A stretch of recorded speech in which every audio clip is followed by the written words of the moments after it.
Assalamualaikum anak-anak, selamat pagi, salam sejahtera untuk kita semua. Berjumpa kembali dengan Pak Imron di pelajaran sejarah Indonesia. Setelah pengumpulan tugas minggu kemarin, kalian masih ada yang belum mengerjakan tugas, baik tugas di video maupun di modul, jadi simak video pembelajaran kali ini dari awal sampai akhir. Pertemuan ini kita akan belajar KD 3.6 pertemuan kedua, yaitu tentang Sumpah Pemuda Tonggak Persatuan dan Kesatuan. Peta konsep materi kali ini yaitu, yang pertama, latar belakang Sumpah Pemuda meliputi politik etis pers membawa kemajuan dan bangkitnya nasionalisme Indonesia. Yang kedua, Sumpah Pemuda Tonggak Persatuan dan Kesatuan yang meliputi federasi dan front kulit sawo matang, cita-cita persatuan, satu nusa satu bangsa dan satu bahasa, serta nilai-nilai penting dan makna dari Sumpah Pemuda. Langsung saja kita ke pembahasan latar belakang lahirnya Sumpah Pemuda yang pertama, yaitu politik etis. Politik etis muncul pertama kali pada tulisan Konrad Theodor van Deventer yang berjudul Enerschuld, yang artinya kehormatan, pada majalah The Gids tahun 1899. Inti dari tulisan tersebut adalah kecaman terhadap kerajaan Belanda yang tidak memperhatikan nasib rakyat tanah jajahannya, sehingga Belanda harus menebusnya dengan memberikan kesejahteraan. Tulisan tersebut direspon positif oleh Ratu Wilhelmina dan pada tahun 1901, melalui pidatonya disahkan sebutan politik etis atau biasa disebut trilogi Van Deventer, yaitu irigasi, transmigrasi, dan edukasi. Latar belakang lahirnya Sumpah Pemuda yang kedua yaitu pers membawa kemajuan. Pada abad ke-20 para priai menuangkan gagasannya melalui media cetak mengenai isu perubahan terkait dengan peningkatan kehidupan di bidang sosial, ekonomi, budaya dan politik. Pers merupakan sarana berpartisipasi dalam gerakan emansipasi, kemajuan dan pergerakan nasional. Berikut adalah orang-orang pertama yang aktif di dunia pers pertama di Indonesia.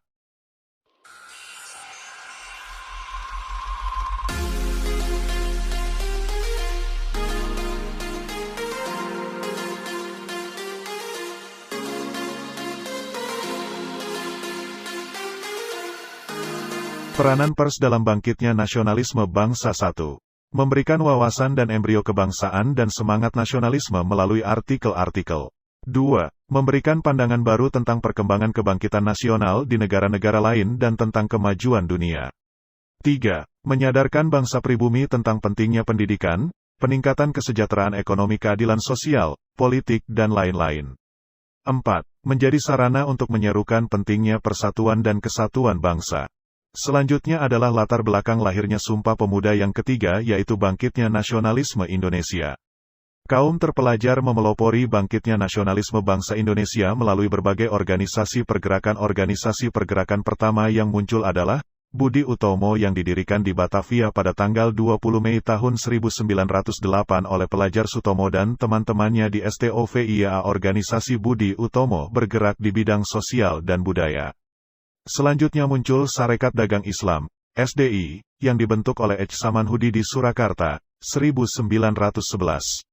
SDI bertujuan memperkuat persatuan para pedagang pribumi agar mampu bersaing dengan pedagang Tionghoa. Pada tanggal 10 September tahun 1912 dalam kongresnya di Surabaya, nama SDI diubah menjadi Sarekat Islam, SI. Tahun 1927, Indische Partij, IP, didirikan di Bandung pada tanggal 25 Desember tahun 1912 dengan tokohnya EFE Douwes Dekker, Derbanu Dirja Setia Budi, Dercipto Mangunkusumo, dan RM Suwardi Suryaningrat, Ki Hajar Dewantara. Mereka sering disebut Tiga Serangkai. Tujuan IP adalah mencapai Indonesia merdeka. Tokoh IP sangat berani mengkritik pemerintah kolonial dalam berbagai artikel, akibatnya mereka diasingkan di berbagai tempat secara terpisah, kemudian secara bersama diasingkan ke negeri Belanda.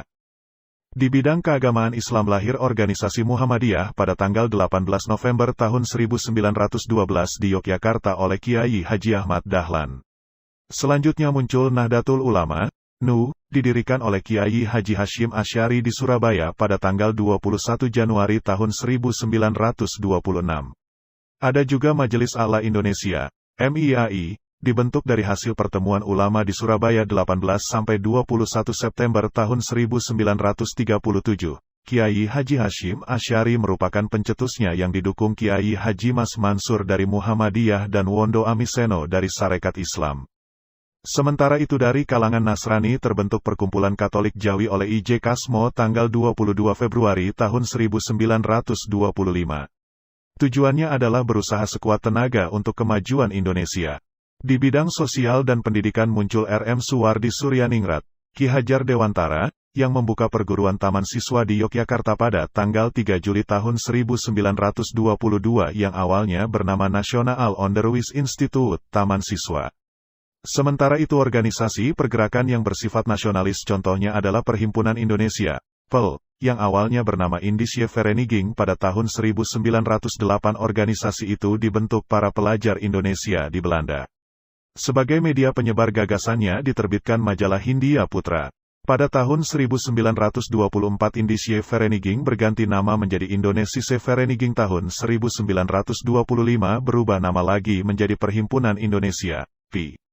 Nama majalahnya juga berganti menjadi Indonesia Merdeka.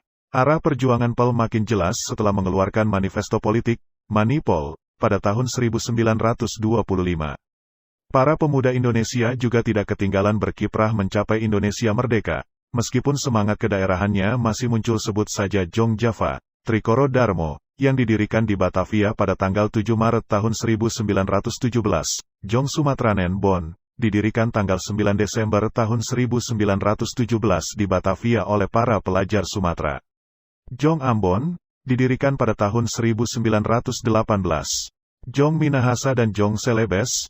Jong Minahasa dibentuk pada tanggal 25 April tahun 1919 sedangkan tahun 1917 lahir Minahasa Celebes semua di Batavia. Para pemudi pun tidak mau kalah. Mereka juga membentuk organisasi perempuan diantaranya Putri Mardika, bagian dari Budi Utomo. Kartini Fans, didirikan oleh Tuan dan Nyonya Cete van Deventer. Keutamaan Istri, berdiri sejak tahun 1904 di Bandung oleh R. Dewi Sartika.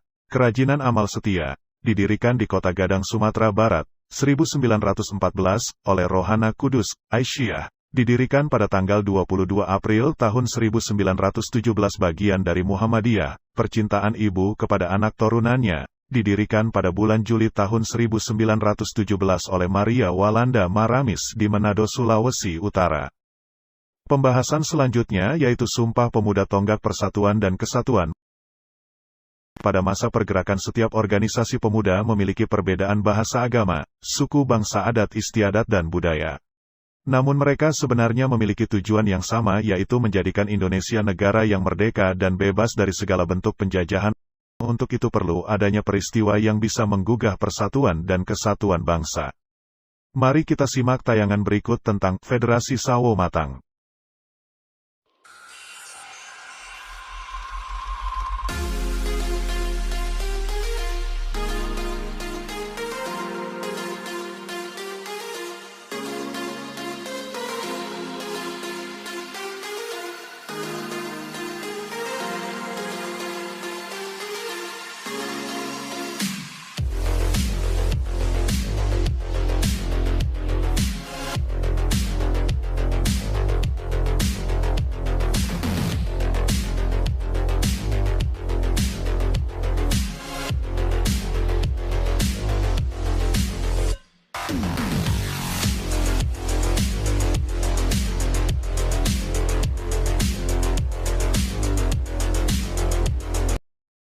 Peristiwa selanjutnya merupakan wujud dari cita-cita persatuan.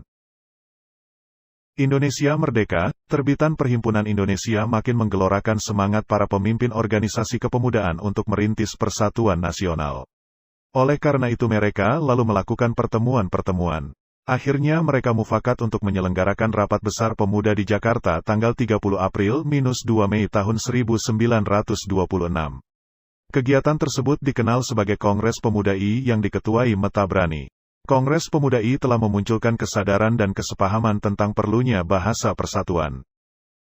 Kongres Pemuda I telah memunculkan kesadaran dan kesepahaman tentang perlunya bahasa persatuan. Saat itu diusulkan untuk memakai bahasa Melayu, usulan lain adalah bahasa Jawa, yang kemudian disebut bahasa Indonesia sebagai bahasa persatuan. Metabrani mengusulkan selanjutnya menjadi putusan bersama ikrar mengakui bahasa Indonesia sebagai bahasa persatuan dibicarakan lagi pada Kongres Pemuda berikutnya. Peristiwa selanjutnya merupakan perwujudan dari satu nusa, satu bangsa, dan satu bahasa. Selesai Kongres Pemuda I kemudian terbentuk JONG Indonesia, sebagai wadah perkumpulan, penggabungan organisasi pemuda yang ada pada tanggal 31 Agustus tahun 1926. JONG Indonesia pada kongresnya tahun 1927 di Bandung berubah nama menjadi Pemuda Indonesia. Selanjutnya di Jakarta pada September tahun 1926 terbentuk Perhimpunan Pelajar-Pelajar Indonesia, PPPI, yang anggotanya umumnya pelajar STOVIA dan Sekolah Tinggi Hukum PI bertujuan untuk memperjuangkan Indonesia merdeka. Ketuanya adalah Sugondo Djodjopuspito. PPPI merancang Kongres Pemuda Lanjutan, Kongres Pemuda II, yang berhasil dilaksanakan pada 27-28 Oktober pada acara penutupan Kongres yang diselenggarakan di Gedung Indones Club GBOU, Jakarta. Sekarang Gedung Sumpah Pemuda. Sebelum dibacakan putusan Kongres diperdengarkan lagu Indonesia Raya, karya W.R. Supratman dengan biola tanpa syair. Kongres kemudian ditutup dengan mengumumkan hasil yaitu Sumpah Pemuda yang ditulis oleh Mohyamin. Tanggal 28 Oktober kemudian ditetapkan oleh pemerintah Indonesia sebagai Hari Sumpah Pemuda. Selanjutnya nilai-nilai penting dan makna dari Sumpah Pemuda. Makna Sumpah Pemuda bagi perjuangan bangsa Indonesia merupakan sebuah momentum yang melahirkan semangat persatuan dan kesatuan bangsa. Dalam hal ini nasionalisme menjadi alat yang ampuh bagi perwujudan rasa kebangsaan yang menjadi jati diri dan tidak terikat oleh kekuatan manapun dan oleh siapapun. Pernyataan Sumpah Pemuda membawa dampak luas itu menumbuhkan nasionalisme yang kuat. Secara ringkas nilai-nilai Sumpah Pemuda meliputi nilai persatuan mengutamakan kepentingan bersama, demokrasi cinta tanah air dan kemandirian, jati diri, kedaulatan nasionalisme. Sekian video pembelajaran pada pertemuan kali ini. Jangan lupa untuk merangkumnya ke buku kalian. Kerjakan tugasnya meskipun kalian belajar dari rumah. Jaga kesehatan dan tetap semangat belajar ya. Sampai jumpa di pembelajaran selanjutnya.